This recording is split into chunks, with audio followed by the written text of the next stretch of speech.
Bengalis don't know business. Bengalis are somehow antithetical to doing business. Bengalis are snowflakes, they can't fight. Impression is created that Bengalis don't have a martial culture. Bengalis are absolutely incurable wokes. বাঙালিরা ব্যবসা করে না। All Bengalis do is adda, all talk, no action. Bengalis were known to be entrepreneurs. Win of the BJP. Is it just a political coup? Ultimately, economics and politics are downstream of culture. When you talk about akhadas, organized militant resistance against the empire. The revolutionary movement was derived out of these akhadas. Every Kali and Durga temple had an attached akhada. But the nature of Kali Puja and Durga Puja has also changed. Now that they have been trying to desperately secularize so-called Intellectuals will insist that this is not a religious festival but a cultural festival. You've got to be kidding me. how Bengalis have actually forgotten about the past.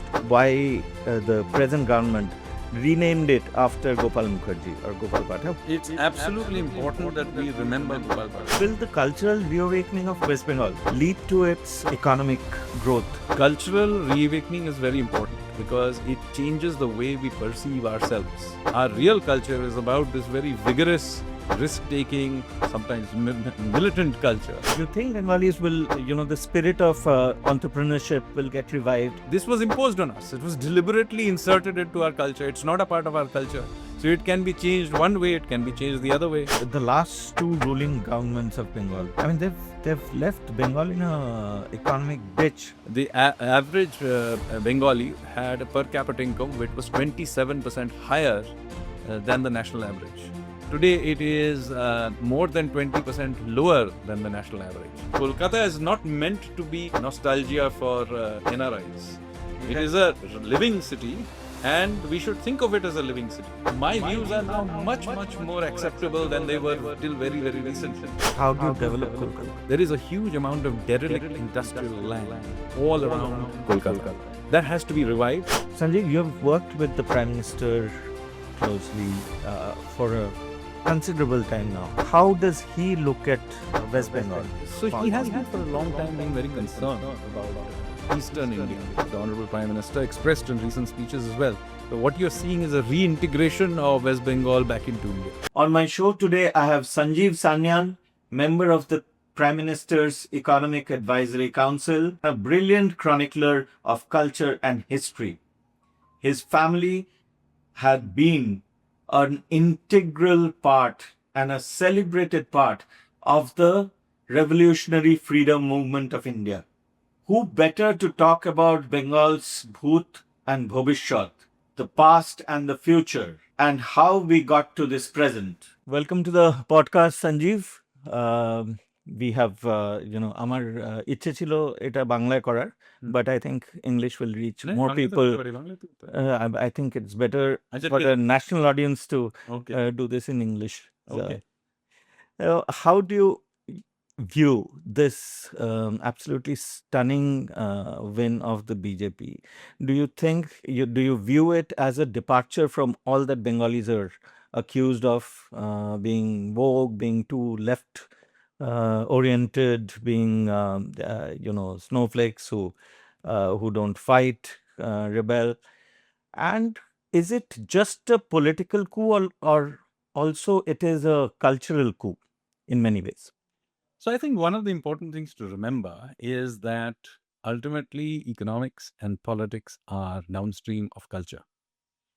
And what has happened over the last half a century is that this particular cultural framework of the Bengalis has been under continuous attack. It has been, in fact, deliberately changed. I would say even from before that, even during British times, it was being deliberately, the cultural framework of the Bengalis, our self-image, has been manipulated deliberately for a long period of time.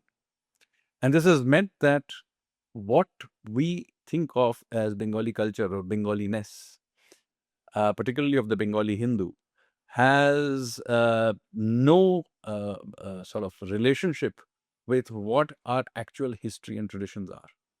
Just to give you an example, today we have a sort of impression, not just among Bengalis themselves, but worldwide, certainly across India, that Bengalis are somehow antithetical to doing business. বাঙালিরা ব্যবসা করে না.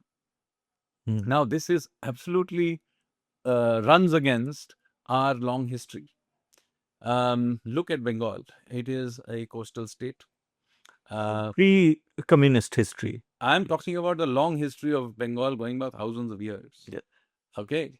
Whether it's during the Mauryan period or the Gupta period, India's largest ports, in fact, the world's largest ports, were based out of Bengal.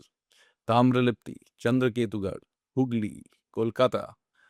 These are not trivial size ports. In fact, as I said, the Mauryan empires, the Gupta empires, or the Pal empires, largest ports were in Bengal. Our entire folklore is full of merchants and trade and so on. So, for example, you take Chand Saudagar's legend of Chand Saudagar. Or, for example, when you say that, Kolkata was built on the lands of three villages. So those villages are not, rice paddy growing villages. These are weaver settlements. One of them is literally called Sutanuti, which is actually Govindapur, Kolkata. Yes. So Sutanuti was actually a textile market, yarn market. The settlements around this area were essentially weavers and yarn makers. This is the reason the various European countries came in, and of course the English East India Company set up its settlement. And this is not just going back to very far history. I'm talking even in very recent history. You take the first half of the 20th century. Bengalis were known to be entrepreneurs. I mean, some of India's largest companies were set up not only in Kolkata, but by Bengalis. Whether it is Bengal Chemical, Calcutta Chemical, Sulekha Inks, Duckback, Mohini Mills. My own great-great-grandfather set up Mohini Mills in Kushtia, which is just across the border in Bangladesh today.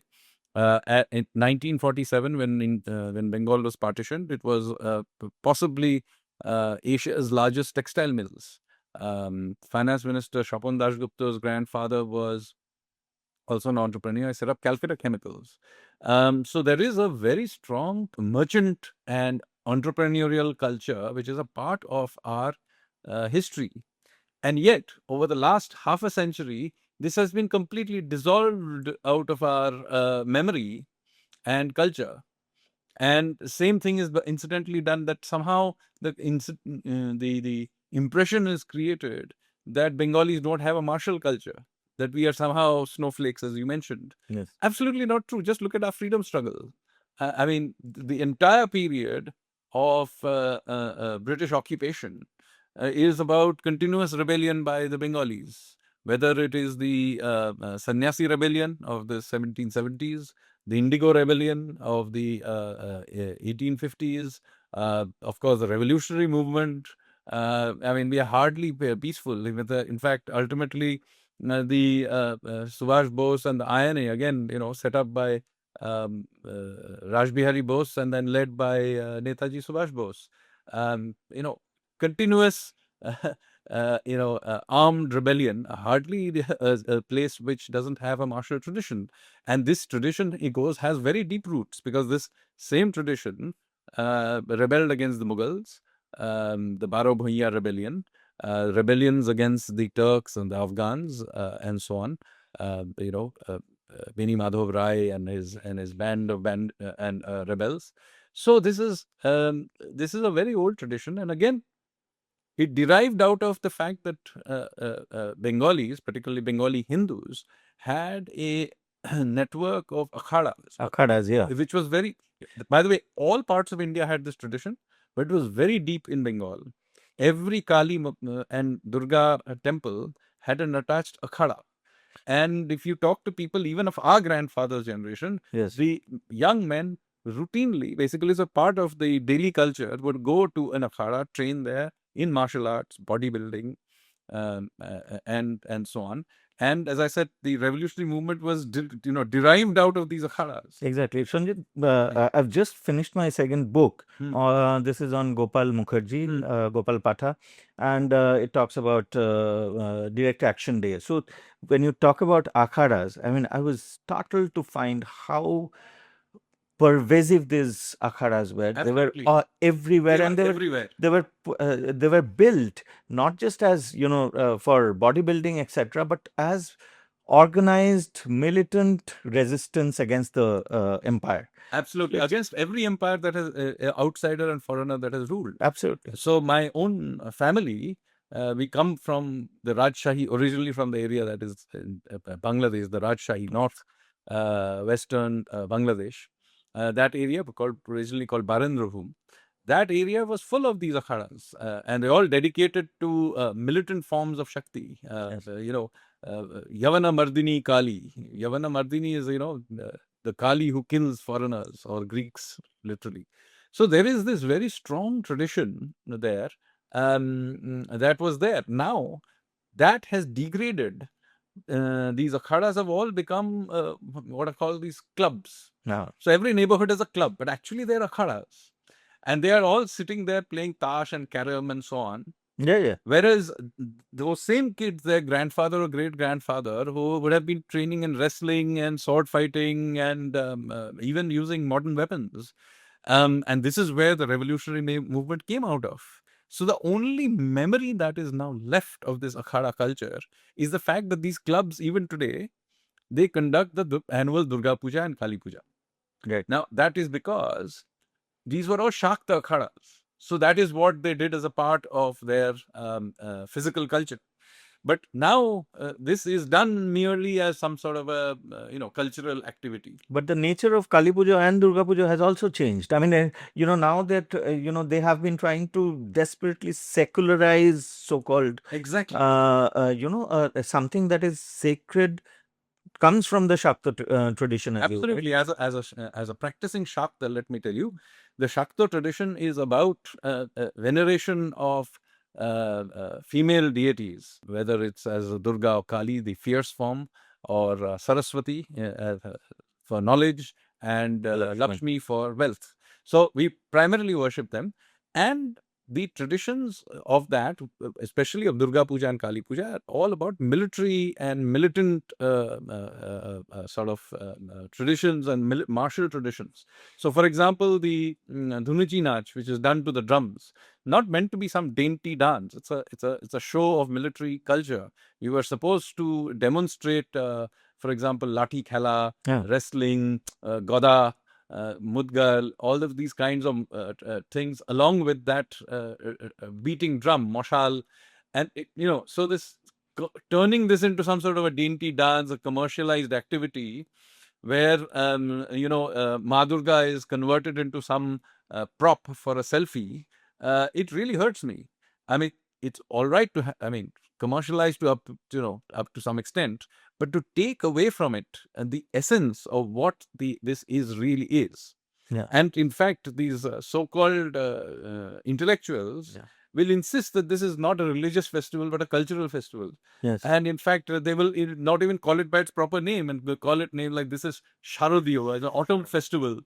You've got to be kidding me. Yeah. This is a Durga Puja. This is this is all about, and the fact that it is done at Sharad Dio is it's of course Akal Bodhon. It's in fact done at the wrong time by invoking the goddess by Lord Ram for battle. Yes.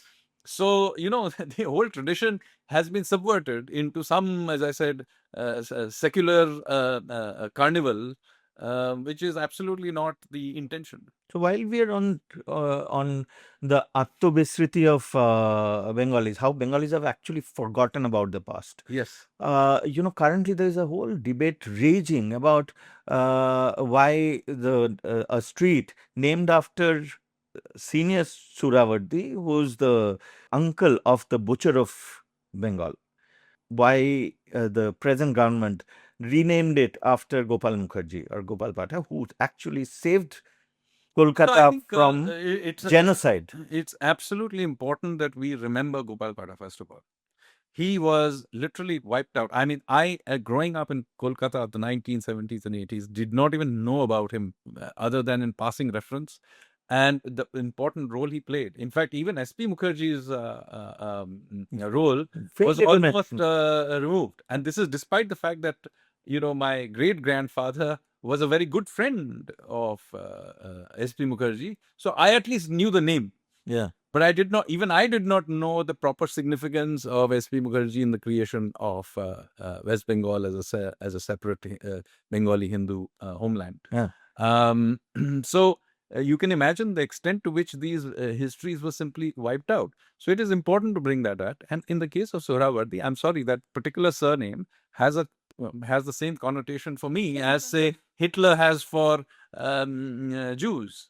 So there is a certain historical context that is there. And by the way, even senior Sohrawardi Exactly. didn't exactly stay back in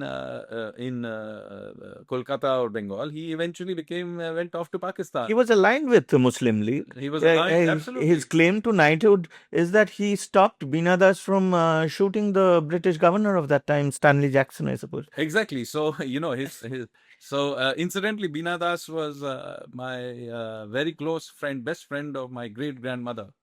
Yes, I read your expost. And they used to practice shooting together.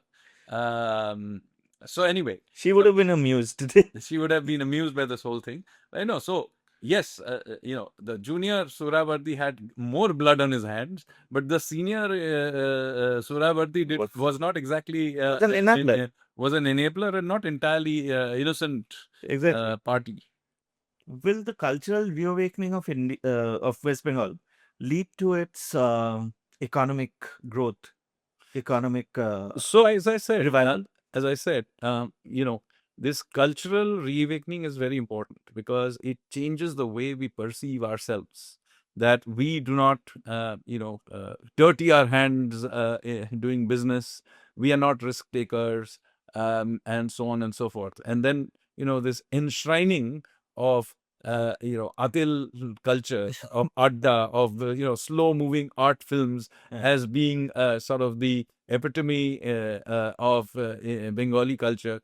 I'm sorry, this is actually not a part of Bengali culture. It's been imposed on us as a part of this cultural disruption that I talked about. Our real culture is entirely about doing business, as I pointed out. Look at the long history. Our real culture is about this very vigorous, risk-taking, and sometimes militant culture. Yeah. So this is actually a very robust civilization that we need to rewire ourselves to. And when you do that, it begins to again mean that, how young Bengalis growing up in, not just in Bengal, but even outside Bengal, perceives themselves. That, yes, we go out there and be a Acharya Jagadish Chandra Bose. Risk taking is not only in business risk taking, but intellectual, scientific risk taking. Or you do, where is today's Ravi Thakur? After all, Rabindranath was well known even when he was in his 40s or even in his 30s, perhaps. So where are today's 40-year-old Rabindranath? So we need to revive this whole thing, and of course that will feed through into also risk taking in business space. So that is a very important thing to do in order to that feeds through then to the policies government make. Yeah. Then how you, for example, think about innovation, how you think about redevelopment of Kolkata. Right. And so on and so forth. Kolkata is not meant to be kind of the place of nostalgia for NRIs. It is a living city, and we should think of it as a living city. And this romanticizing of ruin in the name of, Yes, for Kolkata.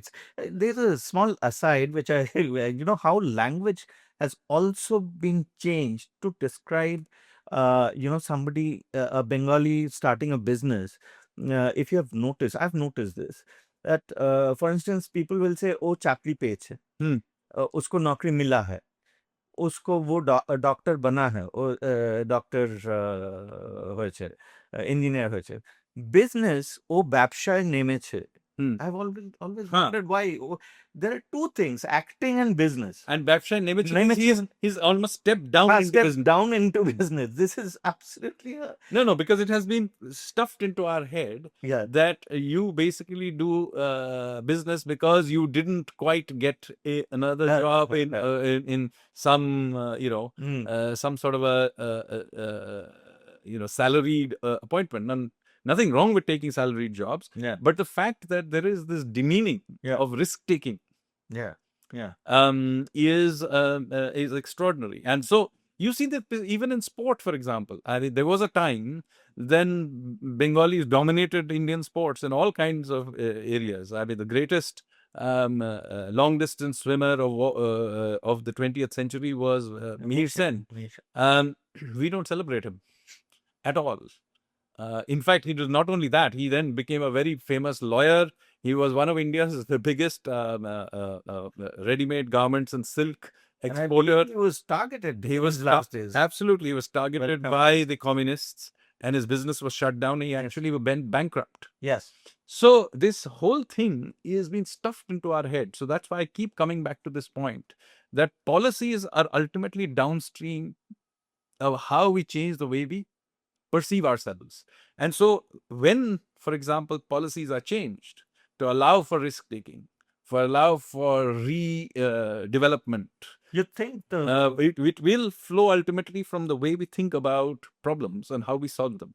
you think Bengalis will, the spirit of entrepreneurship will get revived? The whole thing of the accusation that Bengal lacks work culture, etc. So that could change. So this, as I said, this perception that Bengalis are somehow very passive, non-entrepreneurial, people who spend all their evenings doing adda and watching slow-moving art films. This was imposed on us. It was deliberately inserted into our culture. It's not a part of our culture. So it can be changed one way, it can be changed the other way. And let me say that, I have been arguing this point since my teens. And I can assure you that I would get very strong sort of opposition, vocal opposition to my views till very recently. People say, "Oh my God, you're somehow uprooting Bhadralok culture or something like that." The younger population now accepts my view. It is now a much more mainstream view than was the case. So I think this flip is happening.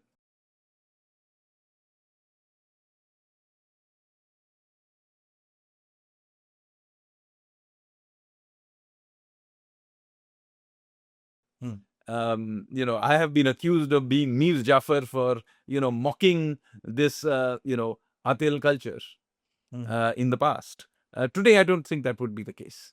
So I think that shift has already happened and is percolating through. Now it needs to percolate through into actual policy, into actual vision, and so on. And you've seen, Shopanda present the first budget of this new government, and you can clearly see a shift towards much more accepting of new infrastructure, new building, and but very importantly, also integrating through to India as an economy. One of the problems of the last 50 years was the suspicion that was ingrained that somehow Bengal should sort of keep itself kendrer kalo hath, that we shouldn't participate and partake of the wider system. That I think is also being broken. Absolutely. And, the last two ruling governments of Bengal, who ruled for a very long time, 49 years when put together. I mean, they've left Bengal in a economic ditch. I believe this, the debt of the state is about 8.5 lakh crores. Debt to state GDP ratio is Absolutely. 9% or something. 7,000 companies have left. Now, It how must be much more than that. Uh-huh. But if you in just last 15 years, 7,000, nearly 7,000. So if you take the half a century, it's been radical Decade, shift. yeah. Absolutely. So Is recovery possible? absolutely. So when India became independent, the average Bengali, despite partition, despite all the other shocks, when 1960-61, from where we have data, the average Bengali had a per capita income which was 27% higher than the national average. Today, it is more than 20% lower than the national average. So you can see where our relative position has gone. Kolkata was, when I was born in 1970, still the single biggest economic hub of India. Bombay was coming up as a rival, but Kolkata was still the biggest industrial hub. Kolkata Stock Exchange was a serious stock exchange. There were many activities that were, hubbed out of. In fact, the India's information technology hub, and a lot of it was based out of Kolkata, and it was all deliberately undermined. Again, as I keep going, it's about the cultural frameworks. I remember distinctly that when the IBM was bringing in its big mainframe computers, there was actually a strike in Kolkata against them. One can say that, the true founder of Bangalore's IT hub is actually Jyoti Basu. Oh God. That's Because heresy. all the talent then left and went off there. When you think about it that way, yes. So what's your prescription? So the prescription is, there are many things to be done in Kolkata, of course, or Bengal more widely. I will start with Kolkata just because not only is it my hometown, but I think it is the easiest place to start. So despite half a century of decline, it still is by some margin the biggest urban hub of Eastern India, not just of West Bengal, but of Eastern India. And Eastern India, and I've said this before, is distinctly behind the rest of the country.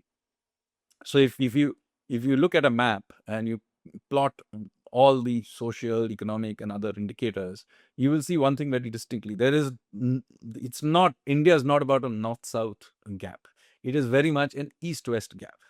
And one of the reasons for this is the fact that Eastern India does not have a big urban hub which grows very fast. So remember, rapid growth is very much about very rapid growth. It's a very urban thing. It's about urban agglomeration. Southern India has basically not grown evenly. It has grown Bangalore, Hyderabad, Chennai, that triangle. Similar thing has happened in Western India. It's Pune, Mumbai, Ahmedabad, that triangle that has grown. Northern India is about Delhi NCR and now stretching out towards Chandigarh in one direction, Noida in the other direction, almost all the way through to Jaipur in the other direction. So this is really about these huge, rapid growth urban hubs. Eastern India doesn't have either one or even a network of them. So this is a lacuna that has to be filled. The easiest one to sort of get going in some ways, because some scale is already there, is Kolkata. I mean, you can think of Bhubaneswar or Ranchi or Patna or Guwahati. They have some capacity. But really, it has to be Kolkata get going and then networking it through to these other hubs. It has the infrastructure of a metropolis. It has the infrastructure of a metropolis. It has legacy institutions. Yes. It has a sheer bulk. There is still some industrial, despite this 50 years of decline, it does have some industrial capabilities, skills, and some memory of a time of having been a major economic hub. So I personally believe that it's not a sentimental point I'm making because it's my hometown, but that I do think that it might be the one that is fastest to. How do you develop Kolkata? So there's several things to do. Podcast is not the place to maybe list them all out, but here is one thing that we can do. We need to begin to. There is a huge amount of derelict industrial land all around Kolkata that has to be revived. We need to look into who owns this land, how much of it is, what are the conditions of it? Is it freehold? Is it leasehold? What are the conditions of those leases? And it is encroached as well. A lot of it is encroached. There's, of course, the Port Trust land all along the Hooghly, which I've written and talked about before. All of this needs to be redeployed. Because one of the things is not to keep, a big urban hub is not to spread it out. Urban agglomeration is ultimately about making a concentration work. So, everybody loves to have this idea of, let's decongest. Decongestion is not how agglomeration works. You have to make concentration work. Having all this derelict land lying around is not just a waste of land. It is actually gets in the way of this agglomeration. If you create a factory, you need its supply chains nearby, its suppliers nearby. the infrastructure to be built in a concentrated way to feed it. So this has to be done. So let me give you some sense of this. You have an airport which for a long time just had one runway because it happened to be there was an obscure mosque on the second runway. This has been removed, so you immediately have doubled the capacity of Kolkata airport. There is talk of a new one in Kalyani. There's one in Durgapur as well that could perhaps be used for pilot training or even repair work and services for aircraft. There's a big need for that in India generally. And there is Malda. Yes, then there is also the idea of reviving Haldia port, but also building of a new port. Yeah. I'm leaving out North Bengal here deliberately because I'll talk about it separately. It has a somewhat different logic. And so this whole agglomeration, whether the Haldia and the new port, going southward, going northward into these new airports, the railway links through to the Gangetic Plains, and of course through to Jharkhand and the mines and other collieries. All that infrastructure, bits and pieces of it already exist because of historical reasons. It needs a big upgrade. Some of it needs to be built anew. But let me tell you that the central government is committed to sort of building this because, as I said, this is not just about West Bengal or Kolkata. This is really about giving Eastern India a new fillip. So, of course, there are other parts of Bengal that we need to think about as well. There is the whole logic of North Bengal. And then there is the Bankura, Birbhum, Purulia, that Jungle Mahal. Yeah, so the bit of Bengal which juts out towards Jharkhand. So they have slightly different logic. In both cases, I would say there's huge potential for tourism. So very different from the sort of the commercial industrial complex of Kolkata. These areas are they have a different logic altogether. They are ecologically sensitive. There is natural beauty. And so you do have, for example, in North Bengal, these tea gardens. Tea as an industry, if you just run it on its own, it has been recognized for a long time. It's not viable. So we need to begin to think about this somewhat differently. And of course, using tourism as a part of this is an important part. There are, of course, the mountains. There are forested areas that can be used for tourism, but it has to be done in a sensitive way. Mass low price tourism will probably cause more damage than good. Right. And if you want any proof of this, you go to Darjeeling town today. I mean, look at Darjeeling town. It has continuously been in deterioration now, again, for a good half a century. There were many agitations, of course, in the 80s, you will remember. This disrupted things, but frankly, these agitations have not been going on for at least 20 years now. This has not led to any revival of West Bengal, the Darjeeling Hill area. I would argue that we need to think about this and upgrade all the infrastructure here, and upgrade them for high-end tourism. These are ecologically sensitive areas. Trying to do this in a sort of cheap, low-end way, the price we pay for it does not get incorporated into the into the cost of doing business. So I personally, in the Sundarbans as well, even Bankura Birbhum, tourism, yes, and by the way, forget the rest of the country. Bengalis themselves love to travel, right. But we have tried to do this in a very cheap kind of way. Yes. A Digha kind of approach to. Yes, we need to upgrade up our game. And again, this is so misplaced socialism in trying to do everything in on the cheap. There's no need to do this. High-end tourism produces the jobs, it produces the revenues, and it also produces the environment where even the not so rich would prefer to go because it creates the public spaces that are worth visiting. Everything does not have to be about going to the waterfall and having cinema. You see, we have to up our game. And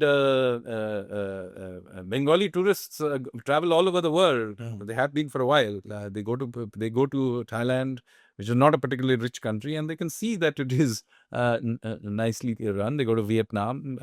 They also go to expensive places like Singapore or Europe and so on, and they can see that these things can be run better.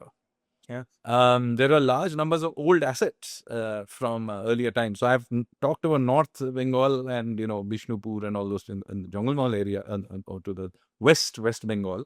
But this is also true of the spine, by the way, which is Murshidabad, Malda, Dinajpur. There are amazing places to visit there. Whether it's the Murshidabad palaces. There are lovely old palaces all along the way. One or two of them have been upgraded, like Badi Koti, but there's no reason we shouldn't have more of them. So these old Jomidar houses are lying there. These old colonial bungalows are lying there. They are great old temples built by Rani Bhavani and others, which are some of them are derelict, but even where they have been sort of preserved, they have been preserved in a what is called sarkari sort of way, just paint it up. But otherwise, there is a whole culture around a temple. Whether it's the festivals, of course, I mentioned the khadas, which were an important part of each temple. So this has to be revived, it's localized. It brings back the culture of that place and keeps these traditions alive. Yeah. Sanjeev, you have worked with the Prime Minister closely for a considerable time now. How does he look at West Bengal? What has been his thoughts, ideas, not just now before the elections or something, but So he has been for a long time been very concerned about Eastern India. And in the first 2 terms, we saw there was a big push towards Northeastern India, which had perhaps even more neglected. Yeah. But I think now that part of India has got going, a lot of new infrastructure and people, there's some momentum there. So now the real Eastern India, which is the West Bengal, of course, but the wider complex, whether it's Bihar, Jharkhand, and Odisha, as it happens to be almost all the states except one are under the same political dispensation. So here's an opportunity really of creating connections and doing this. And here, let me say, this is a very big change for West Bengal itself. So this is a major concern that the Honorable Prime Minister expressed in recent speeches as well. So what you're seeing is a reintegration of West Bengal back into India. And he's not joking about this in the sense that, as I said, there was this Kendra Kalo Hath view that was there from the communist era. And this is not just rhetoric. In the last 15 years, for example, look at the central schemes that were not allowed into West Bengal. Yes, Ayushman Bharat. There's so many. So many schemes were not. I mean, and this is even IPC remained as it is. Yeah. So just imagine that you're not changing, the structure of this the Bengali relationship with the rest of the country. Exactly. You introduced, for example, Joy Bangla as a slogan. Now, bizarrely, Joy Bangla growing up in West Bengal was actually used for conjunctivitis. That was what it actually because that's when that is the association of Joy Bangla in Bengali language is actually with the eye infection, and it was converted into a political slogan. Whereas the true Bengali slogan is actually Vande Mataram. Exactly. And it was this is the slogan of our freedom struggle, and we are proud as Bengalis that we shared it with the rest of the country. Absolutely. In fact, other states may have their state song. We have one. It's the song Vande Mataram, and it is our national song. So we felt a certain pride that our even Khala Hobe was taken from a Bangladeshi politician. Exactly. So this separatism, whether and this also showed through the fact that IAS and IPS officers were simply disallowed to go on central deputations or go on any non-West Bengal deputation, even to the other parts of the country. It is a form of slow creep separatism that was being introduced. And this is not just about manipulating the Bengali Hindu identity. This was even being done to the Bengali Muslims. For example, the state promotion of Urdu as a Muslim language among Bengali Muslims, which is absolutely wrong, because Bengali Muslims have never spoken Urdu.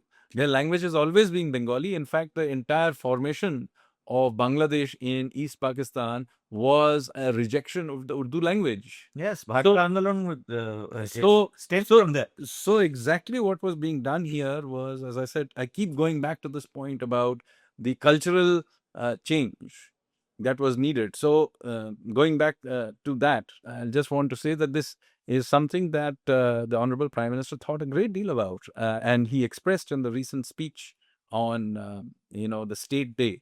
Did he ever personally tell you anything about? No, I mean, we didn't discuss it in this particular terms, but if you could, that we did extensively discuss Bengal from time to time. This was the unsaid assumptions of the discussions, because, and he has expressed this now on the 20th of June, the State Day. He expressed it explicitly. Now, Sanjeev, we are coming to the end of the podcast. We are both Bengalis. I can't help ask you something about football. The World Cup is going on now. Who are you backing? Well, traditionally, Bengalis have been split between Brazil and Argentina. So let me say I am in the Argentina camp. But should Argentina not be in the finals and Brazil is, then I will switch sides. Is there a third option? Well, we'll see. I will make my mind up on the day. And we have spoken so much about the whole cultural framework of Bengal. How much of it, the East Bengal versus Mohunbagan, the Kolkata derby mattered so much. I mean, these two were, East Bengal represented people who The came Goti, from, Mohunbagan represented the Goti, the people who are here, and East Bengal, refugees, Hindu refugees especially, and also Muslims who came from Bangladesh. So on that, which side? So now this is a very tricky one, because, as I said, my father's family were Probashi, and long-term Probashis in living in Varanasi and then in Prayagraj from 1780, escaping from the Sannyasi rebellion. So they predate this distinction. And my mother's family comes from Kushtia, which is today in Bangladesh, so technically is in East Bengal, but in fact was originally part of Nadia district, which before partition, which is actually in West Bengal. So it places me in a somewhat ambiguous position. So let me say I'm the Shuvidabadi side. whichever team looks better on the day, I will back it. Fantastic. I think, but that was a diplomatic answer. But with that, Sanjeev, thank you so much for being on the podcast. It was an absolute pleasure having you speak about the state both of us call our own. Yes, it was a pleasure to speak about it. Thank you so much. Next time in Bangla. Next time in Bangla, for sure. ঠিক আছে ধন্যবাদ ধন্যবাদ।